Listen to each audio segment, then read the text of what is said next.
আচ্ছা দেখো, তোমাদের সাথে এখন কথা বলবো আমি টেবিল ট্যাগ নিয়ে। HTML আসলে এই টেবিল ট্যাগটা খুব বেশি ইউজ হয়, আর প্রতি পরীক্ষায় দেখবা যে টেবিল ট্যাগটা আমাদের পরীক্ষা অ্যান্সার করতে হচ্ছে। সো এটা মোস্ট ইম্পর্ট্যান্ট টেবিল ট্যাগটা। সো এখন টেবিল ট্যাগ নিয়ে যখনই আমি এটা নিয়ে কথা বলবো, আমি দেখো এই সাইডে তোমাদের জন্য লিখে রাখছি টেবিল ট্যাগ। আসলে এই কয়েকটা জিনিস আমাদের জানতে হবে। প্রথমটা কি, আমার টেবিল ট্যাগটা দিতে হবে, টেবিল ট্যাগটা কনফার্ম দিতে হবে। এর মধ্যে দিতে হবে table row and table data, এটা কনফার্ম দিতে হবে। বা টেবিল TH আমরা ইউজ করি, টেবিল হেড ইউজ করি। সো দেখো TR টেবিল রো, এটা কিন্তু আমাদের জানতে হবে টেবিল রোটা কীভাবে দিতে হয়, এটা কিন্তু মাস্ট আমাদের করতে হবে। এখন তুমি চিন্তা করো যে টেবিল ডাটা, এখন রোর মধ্যে তুমি যেগুলো দিবে সেইগুলোই তোমার হচ্ছে টেবিল ডাটা। ধরো একটা টেবিল, এটা আমি যখন এখানে এক্সপ্লেনেশন করলে তুমি বুঝবা। তাহলে টেবিলটাকে প্রথমে আমাদের জানতে হবে টেবিলটা একটা কনফার্ম দিতে হবে, তাহলে টেবিল। সো টেবিলটা একটা ক্লোজ করে দিলাম। এখন ধরো পরীক্ষার প্রশ্নে ধরো তোমাকে বলা হলো ছোটো একটা টেবিল, আমি জাস্ট বোঝানোর জন্য ছোটো একটা টেবিল দিলাম। এখন আমরা কি করবো, জাস্ট একটা HTML কোড করে দেখবো যে এটার ভিজুয়ালটা কেমন হয়। ভিজুয়াল করলে দেখো HTML ট্যাগ, এখন এর মধ্যে তুমি টেবিল ট্যাগের মধ্যে তুমি টেবিল রো নিলা, টেবিল রো। এখন তোমার টেবিল রো ধর হচ্ছে তোমার 2টা রো আছে, ওকে। এখন টেবিল রো তোমার হচ্ছে 2টা। এখন টেবিল রোর মধ্যে তুমি টেবিল ডাটা নিচ্ছ, টেবিল রো নিলা, নেওয়ার পরে তুমি টেবিল ডাটা, যে টেবিল ডাটাটা তুমি এখানে দিবা, এই টেবিল ডাটা নিলে। এখন টেবিল ডাটা হতে পারে তোমার অনেকগুলো ডাটা হতে পারে। টেবিল ডাটার মধ্যে ধরো তুমি H1 নিলা, যখনই তুমি H1 টেবিল ডাটার মধ্যে নিলা, তুমি TDটা ক্লোজ করে দাও। তার মানে কি হয়ে গেল, একটা ডাটা তোমার এখানে ইনপুট হয়ে গেল TH1। সো আমি এখানে ডাটাটি ইনপুট হয়ে গেল তোমার H1 একটা রো এর মধ্যে। এখন এই রোতে তুমি আরও ডাটা নিচ্ছ, যখনই তুমি আরেকটা TD নিবা, আর একটা টেবিল ডাটা নিলা ধরো H2, তখনই দেখা যাচ্ছে তুমি H2, তখন দেখা যাচ্ছে তুমি এটাকে স্ল্যাশ করে দিলা H2, তখনই দেখা যাচ্ছে তুমি এই একটা রো, এটা আমার কি একটা রোতে দেখা যাচ্ছে আরেকটা তোমার H2 অ্যাড হয়ে গেল। টেবিল ট্যাগ দেওয়ার সাথে সাথে তোমার একটা টেবিল ক্রিয়েট হয়ে গেল। যখন তুমি টেবিল রো দিয়ে দিলা তখন রো ক্রিয়েট হয়ে গেল। তারপরে তুমি যখন TD দিয়ে দিলা তখনই টেবিল ডাটা দিয়ে দিলা, তখন ডাটাগুলো ইনপুট হয়ে যাচ্ছে অটোমেটিক। এখন তুমি আরেকটা যদি চাও তুমি আরেকটা দিতে পারো, এইভাবে তুমি অনেকগুলো দিতে পারো। এখন এটা গেল আমার একটা টেবিল রো, এখন টেবিল রো ক্লোজ করে দাও, একটা শেষ। পরবর্তীতে আরেকটা টেবিল যদি করতে চাও তাহলে দেখো তুমি আবার একটা টেবিল রোর মধ্যে, তাহলে নিচের টেবিল রোটা, এখন এটার মধ্যে তুমি ধরো H3 ইনপুট করলা। সো এটা হচ্ছে TD দিয়ে তুমি H3 ইনপুট করলা। এখন TDটা তুমি ক্লোজ করে দাও, ভ্যানিশ করে দাও, তাহলে তুমি কি হয়ে গেল, এখানে তোমার H3 ইনপুট হয়ে গেল। এখন এই H3টা ইনপুট হয়ে গেল, তুমি এখন আরেকটা টেবিল ডাটা নিলা, নিয়ে তুমি এখানে H4 নিলা। So TD, that's it. তুমি কি হলো, H4টা তোমার আরেকটা H4 ক্রিয়েট হয়ে গেল। সো এভাবে তুমি একটা কি করলা, H1 H2 H3 H4 একটা টেবিল, ছোট একটা টেবিল তৈরি করে ফেললাম। খুব ইজিলি কিন্তু আমি কি করলাম, একটা টেবিল ক্রিয়েট করে ফেললাম। তাহলে টেবিল কিন্তু ক্রিয়েট করা খুবই খুব ইজিলি আমরা HTMLটা টেবিলগুলো ইউজ করতে পারবো। আচ্ছা এখন তোমাদের সাথে আমি কথা বলবো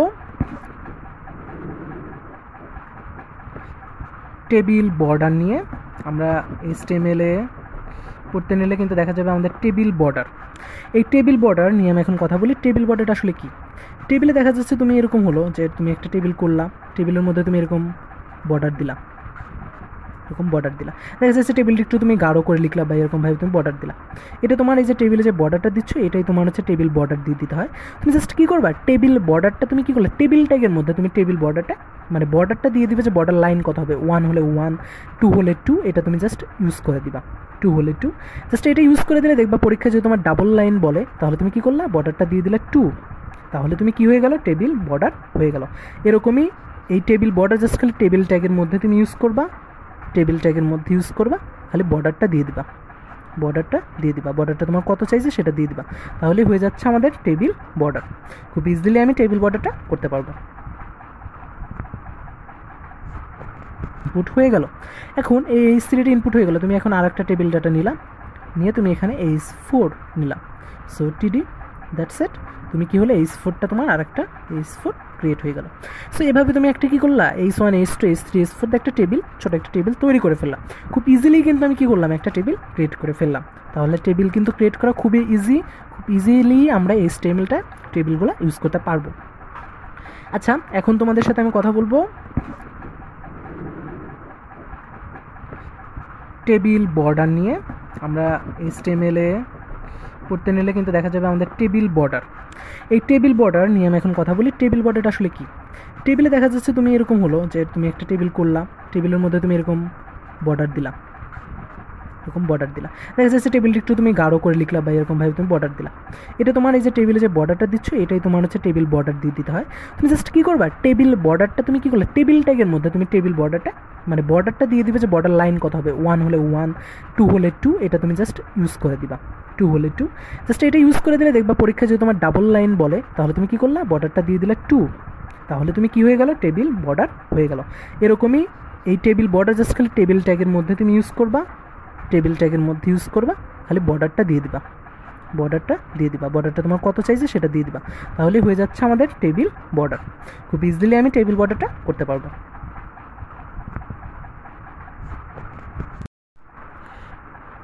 আচ্ছা দেখো, টেবিলে শিরোনাম যুক্ত করা, আমরা এখন যদি ট্রাই করি যে টেবিলে আমরা শিরোনাম যুক্ত করব, দেখো টেবিল আমি করলাম, এটা আমি একটা টেবিল দিলাম, এখন দেখা যাচ্ছে আমি টেবিলটা ধরো আমার এটা টেবিল, এই টেবিল আমি উপরে লিখে নিচ্ছি যে এটা HTML এর একটা টেবিল বা HTML। এখন উপরে যে আমি HTML-টা লিখছি এটাই আমার হচ্ছে শিরোনাম, এই শিরোনামটা আমি কীভাবে লিখবো, এখন তোমার দুইটা জিনিস আমার লাগবে, সেটা হচ্ছে টেবিলের উপরে যে আমি H4 বা H1 দিয়ে করি তাহলে এটা অনেক বড় আসবে, H4 দিয়ে করলে একটু ছোটো আসবে, তাহলে তুমি কী করবা, টেবিলের উপরে জাস্ট কী করবা, H ট্যাগ দিয়ে বা হেডার ট্যাগ দিয়ে তুমি এটাকে উল্লেখ করবা, তাহলে HTML লিখতেছো হেডার ট্যাগ দাও, H1 আমি দিলাম, অনেক বড় করে লিখবো তার জন্য, এটা হচ্ছে HTML দিয়ে তুমি H1 ট্যাগটা ক্লোজ করে দাও, তাহলে তারপরে তুমি টেবিল ট্যাগটা স্টার্ট করো, টেবিলের মধ্যে তুমি বর্ডার দাও, বর্ডার দিতে বর্ডার হচ্ছে ইকুয়াল টু তোমার 1 দিলা, ওকে, তাহলে কি হলো, তুমি টেবিল ট্যাগটা স্টার্ট করার উপরে যে তুমি এটা দিলা এটা হচ্ছে তোমার হেডার ট্যাগ। এখন তুমি টেবিল বর্ডার যেটা করলা, এখন এরপরে তুমি ইউজ করবা যে তোমার যেটা লাগবে টেবিল রো ইউজ করলা, টেবিল রোর পরে তোমার যে এখানে ডেটা আছে, ধরো ডেটা তোমার হচ্ছে H1 আগেরটার মতো, তাহলে তুমি এখানে H1 টেবিল রোর মধ্যে তুমি টেবিল ডেটা দিবা, টেবিল ডেটার মধ্যে তুমি H1 ইউজ করো, তাহলে টেবিল ডেটা স্ল্যাশ, তাহলে দেখা যাচ্ছে যে H1টা চলে আসতেছে, এখানে H1টা ইনপুট হয়ে যাচ্ছে। সো এভাবে তুমি কি করো, তারপরে তুমি যদি চাও যে পরে তুমি TD equal to H2 use করবা, TD, তাহলে তুমি এখানে H2 চলে আসতেছে, তারপরে তুমি TD ইউজ করলাম H3 স্ল্যাশ TD, তাহলে এখানে H3 চলে আসতেছে। সো এইভাবে কিন্তু তুমি প্রতিটা রোর ক্ষেত্রে তুমি বের করতে পারবা। সো এটা খুব ইজি। তাহলে আমরা শিখলাম এখানে যে শিখলাম আমরা টেবিলের শিরোনাম কীভাবে যুক্ত করতে হয়, জাস্ট হেডার ট্যাগ দিয়ে টেবিলের শিরোনাম ইউজ করতে হয়। খুব ইজি, HTML খুব ইজি।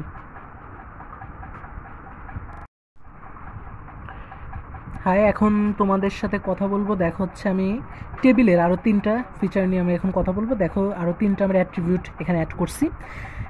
আমাদের পরীক্ষায় কিন্তু অনেক সময় দেখা যায় যে তোমার কলাম স্প্যান এবং রো স্প্যান এইটা কিন্তু আসে, এবং দেখা যায় টেবিলের কিছু স্টাইল আছে, যেরকম ব্যাকগ্রাউন্ড কালারটা আমরা কীভাবে দিব এবং টেবিলটা কতটুকু হাইট হবে এবং কতটুকু তোমার হচ্ছে পোস্তটা কতটুকু হবে, দেখা যাচ্ছে এইটা যদি আসে তাহলে আমাদের কী করতে হয়, এখানে কিছু এক্সট্রা অ্যাট্রিবিউটটা ইউজ করতে হয়, সেটা আমি এখন দেখাবো। অনেক বইতে দেখবে এই জিনিসটা থাকবে না, বাট এটা পরীক্ষা অনেক সময় আসে, এটা অনেক পরীক্ষায় দেখা যায় আসতেছে। আবার কলেজের পরীক্ষায় তোমরা দেখবা যে এই কলাম স্প্যান রো স্প্যান এগুলো কিন্তু আসতেছে। সো এটা কিন্তু মাস্ট জানতে হবে আমাদের। চিন্তা করো আসলে এই জিনিসটা কী বোঝায়, কলাম স্প্যান আসলে কি আর রো স্প্যানটা কি।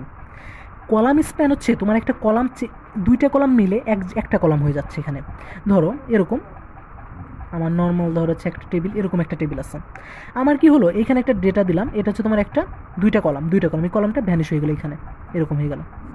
এটাকে তুমি জাস্ট লিখলা কীভাবে, ধরো এটা আছে এরকম, তাহলে দেখা যাচ্ছে এইখানে তোমার 2টা কলাম মিলে কিন্তু কি হচ্ছে একটা কলাম হয়ে গেল, 2টা কলাম মিলে। এটা হচ্ছে তোমার কলাম স্প্যান হচ্ছে কতটা, 2টা কলাম স্প্যান ইকুয়াল টু 2। এখন তুমি চিন্তা করো রো স্প্যান করো, এভাবে তুমি রো স্প্যান করো, ধরো হচ্ছে তোমার একটা রো স্প্যান দেখাই, রো স্প্যান এখানে যদি 2 করলো, রো স্প্যান করলো হচ্ছে 2, তার মানে হচ্ছে 2টা রো মিলে একটা রো হবে। তাহলে চিন্তা করো এখানে তুমি এরকম, সো এখানে 2টা রো মিলে কিন্তু একটা রো হয়ে গেছে, 2টা রো মিলে কি হয়ে গেছে, একটা রো হয়ে গেল। আবার এখানে 2টা কলাম মিলে একটা তোমার হয়ে গেল। সো এটা দিয়ে কিন্তু আমি কলাম স্প্যান রো স্প্যান এটার কিন্তু একটু বেসিক যে ধারণা সেটা আমরা পাইলাম। এখন এটা কি করবা, তুমি কোথায় লিখবে, জাস্ট তুমি টেবিল হেডের মধ্যে তুমি যেটা করতেছো টেবিল ডাটা, এই টেবিল ডাটার মধ্যে তুমি ইউজ করতেছো। এখানে টেবিল ডাটার মধ্যে তোমার ইউজ করতে হবে যে কত রো স্প্যান করবে বা কলাম স্প্যান যদি করে সেটা কিভাবে করবে এবং সেটা লিখতে হবে। এখন তুমি যদি টেবিলের কিছু স্টাইল এই ফিচারে নিয়ে আসতে চাও, যেরকম ব্যাকগ্রাউন্ড কালার, তুমি কী করবে, জাস্ট ব্যাকগ্রাউন্ড কালার দিয়ে দিবা। ব্যাকগ্রাউন্ড কালারটা দিয়ে দিলে তোমার এখানে হয়ে যাচ্ছে। হাইট দিতে চাইলে তাহলে তুমি এটা করলে কত পিক্সেল সেটা তুমি দিয়ে দিতে পারবা, এটা দিলেই হয়ে যাচ্ছে। সো এই অ্যাট্রিবিউট নিয়ে আমাদের কোনো ঝামেলা নাই, এটা আমরা পারবো। সো এভাবে তুমি জাস্ট স্টাইলের মধ্যে তুমি বসাই দিলে হয়ে যাচ্ছে। এখন আমি একটা বা দুইটা এক্সাম্পলে একটু দেখাই হালকা।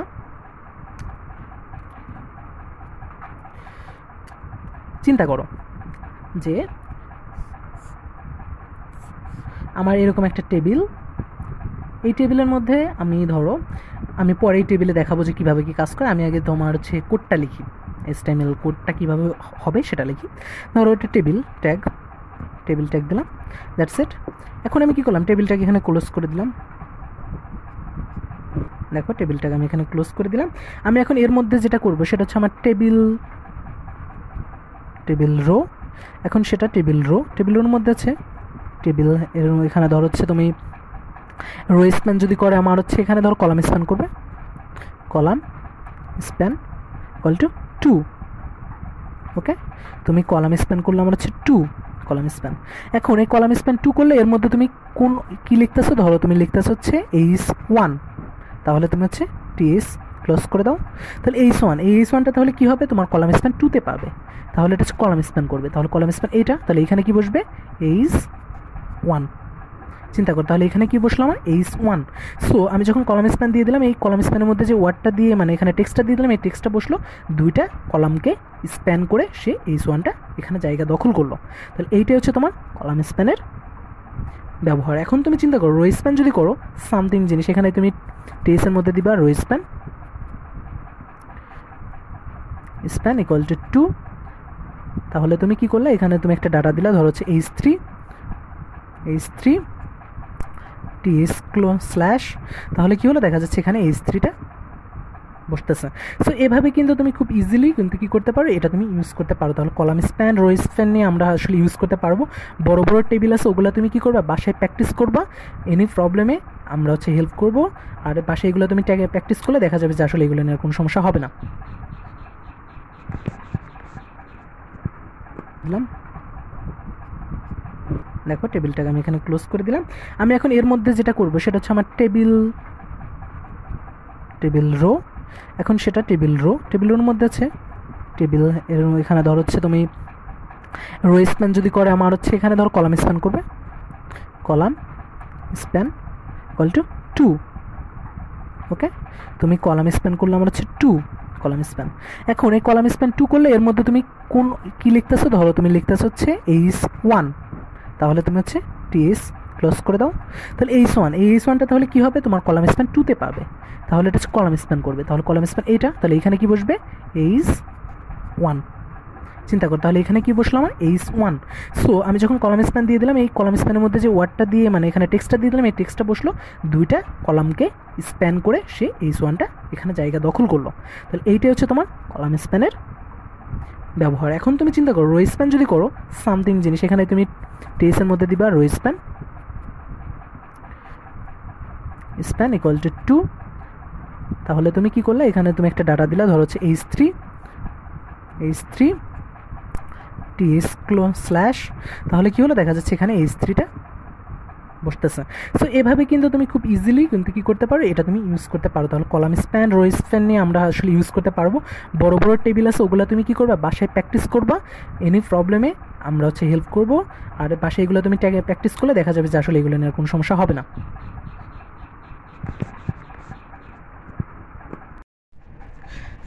এভাবে তুমি বাসায় যদি দেখা যাচ্ছে তুমি টেবিল ট্যাগ বলো, তারপরে তুমি হাইপার লিঙ্ক, তারপরে তোমার যে হেডারগুলো আছে এবং পি ট্যাগ যেগুলো আছে, প্যারাগ্রাফ ট্যাগ, এই ট্যাগগুলো তুমি বাসায় প্র্যাকটিস করবা।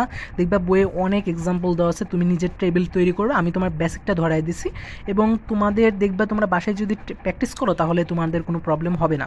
আই থিঙ্ক তোমরা এই ট্যাগগুলো একটু বুঝে কীভাবে ইউজ করতে হয়, কীভাবে রো স্প্যান ইউজ করতে হয়, কলাম স্প্যান ইউজ করতে হয়, টেবিলের স্টাইল দিতে হয়, আসলে এগুলো কিন্তু কঠিন কিছু না। HTML খুবই ইজি একটা জিনিস, তোমরা এইভাবে বাসায় ট্রাই করো তাহলে ইনশাল্লাহ পারবা।